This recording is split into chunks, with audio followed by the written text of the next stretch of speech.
Joining us is the great Susan Crabtree from RealClearPolitics. She's been all over this story and has been covering the Secret Service for years. Susan, great to have you back with us. Oh, it's my pleasure, Vince. Thanks for having me back. What does this audio reveal to you now, getting the police body camera audio? Well, it reveals a lot of confusion, obviously. There's constant finger pointing between the Secret Service and the local law enforcement, which is incredibly unfortunate. Yeah. In this case, you hear him directly, one of the officers, the guy who climbed up on the roof and, basically turned tail and fell off the roof. And we don't know if he fell off or he let go because the crooks was pointing a gun at him.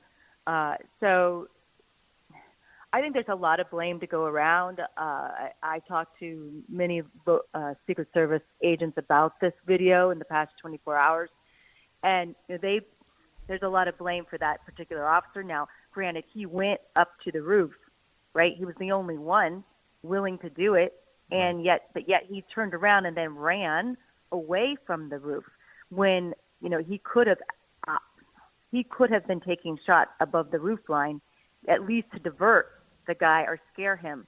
You could do a flashbang, or you could, the fact that nobody went up on that roof for several minutes while Trump was still on the stage, the fact that Trump was allowed to continue on the stage, which is obviously a communications breakdown. All of these are egregious errors and failures. And, I think there is blame to go around. It's not Secret Service's fault. It's not local law enforcement. We need to know whether the Secret Service, obviously the Secret Service did not insist on someone being on that roof. We've got from Josh Hawley, a whistleblower, and my whistleblowers that have talked to me personally are saying that the local law enforcement kind of complained about not wanting to be on that hot tin roof, literally the hot tin roof, and they wanted to be inside and then the Secret Service did not insist upon them staying on the roof, that they let them go inside. There's various stories circulating, and we need to get to the bottom of it. Whose responsibility? Obviously, it's ultimately the Secret Service's responsibility that nobody was stationed on that roof.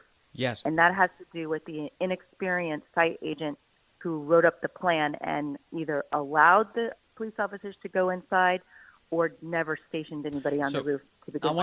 I want to get into more about the inexperienced site agent in a moment, but one of the things that we've learned in recent weeks, and and really a point of emphasis on this was made by the now acting director of the Secret Service, Ronald Rowe. In his testimony, he showed the vantage point of a window that actually overlooks that roof on the AGR building, and said it would have been really easy to see Thomas Crooks on that roof from that window. That was indoors, and yet nobody did. This is a cascading series of really horrific failures, Susan. Yes, I wrote a piece, and if you want to look up my pieces on RealClearPolitics.com, it's kind of, I think I called it the tale of two diagrams, because Rowe, during that testimony, he released a diagram saying they should have basically from his he went and was lying down on the roof, and he thought they should have been able to see the crooks, the shooter, right. And then the local police office released their own diagram with a very narrow red triangle of line of sight that showed that they couldn't see what was on the roof. Well, my Secret Service sources said, well, that's ridiculous. All you have to do is kind of poke your head out and look to the left. This narrow line of sight was emphasized in their diagram to absolve them from any responsibility. Ultimately, it's the Secret Service's responsibility for not insisting that anyone be stationed on the roof. For sure. And I may have discussed this with you before, but one of the things I'm struck by from the events of July 13th are that, the Trump supporters who spotted Thomas Crooks on the roof, they too were outside of the security perimeter. They were standing outside of the secure metal detector area and watching Trump with a clear line of sight during his speech. So this whole area consisted of clear lines of sight and no meaningful security to make sure there wasn't a threat to Trump. That's absolutely true. And I asked, I've tried to drill down on that, and there is a fence, if you look at the diagram, between the official perimeter and this outside perimeter, which is the American Glass Research Building, was included on that, where Crooks fired off his shots. Yeah. So they said, oh, well, maybe that was the reason, but it doesn't make it. Whatever the rationale was, it's a bad rationale, and there's no excuse. And Rose said there's no excuse for not having anybody on that building, and we need to know why, whether the Secret Service why no one was stationed on that building. We still haven't had the answer. Roe doesn't have any. Why hasn't Roe found out by now? He's deferring to the FBI, which now we know they have a huge conflict of interest in this because they arrested this Pakistani national with ties to Iran the day before the rally. Okay. Well, did you tell the Secret Service leading up to his arrest that they needed to have a full package of security at that rally?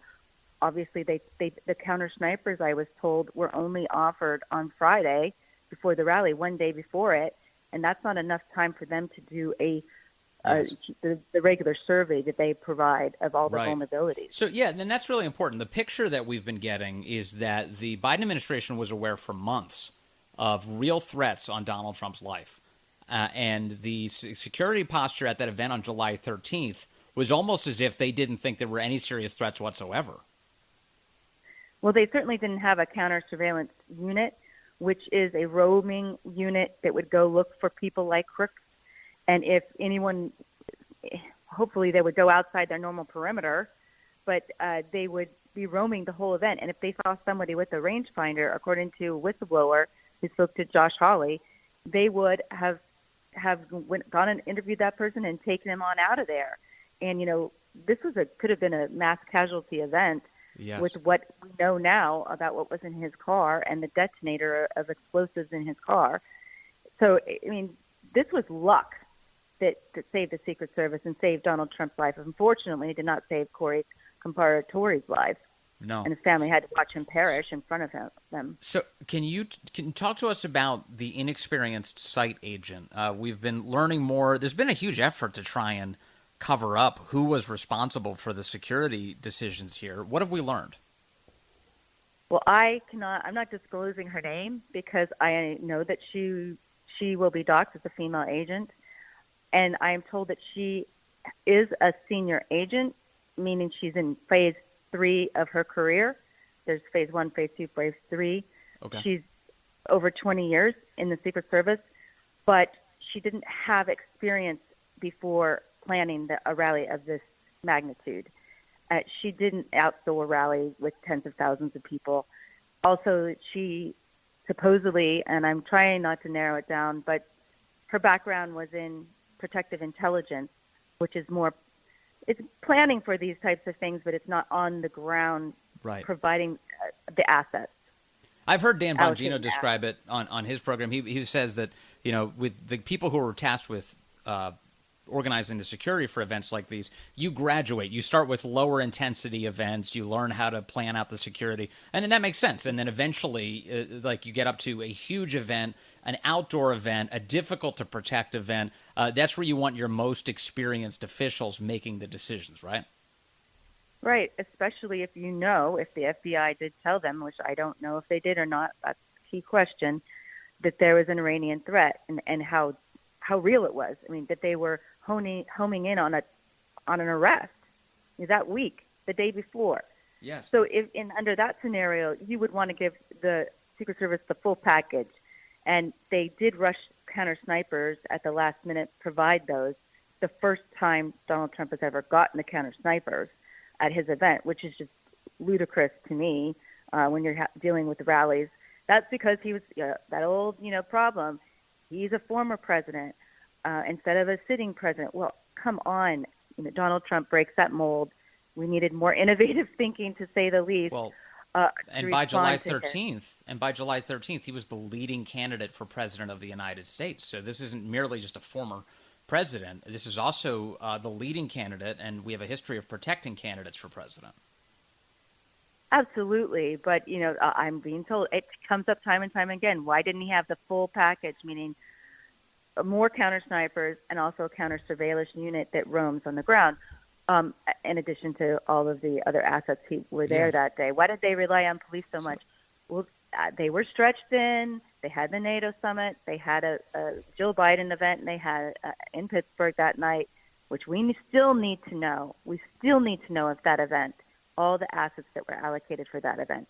If Jill Biden had counter snipers at her dinner, enclosed, 300 people enclosed at a casino, we know there is lopsided allocation, and we know politics was at play.